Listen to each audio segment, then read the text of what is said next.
News Tamil கழுகு.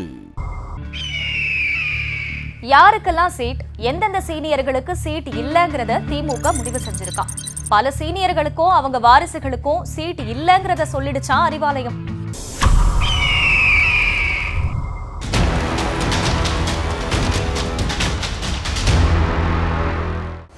திருச்சியில March 8ஆம் தேதி நடக்க போற திமுகவோட மாநில மாநாட்டுக்கு முன்னாடியே கூட்டணியில இருக்கிற கட்சிகளுக்கு யாருக்கு எத்தனை தொகுதிகள், எந்தெந்த தொகுதிகள் அப்படிங்கறத முடிவு செஞ்சிருமாம் திமுக.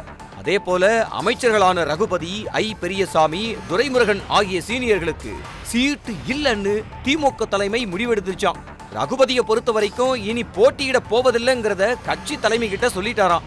அமைச்சர் பெரியசாமியும் தன்னோட உடல்நிலையை கருதி தேர்தல்ல நிக்க போறதில்லைன்னு முதல்ல சொன்னாராம்.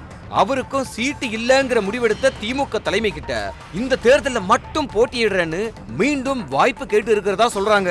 துரைமுருகனை பொறுத்த வரைக்கும் அவரோட உடல்நிலையை காரணம் காட்டி ஏற்கனவே சீட்டு இல்லங்கிறத அவர்கிட்டயே சொல்லிட்டாங்களாம்.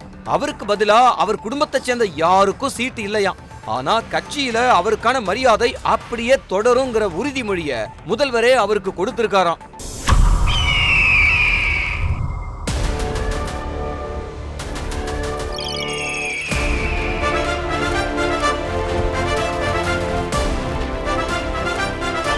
நியூஸ் தமிழ் கழுகு.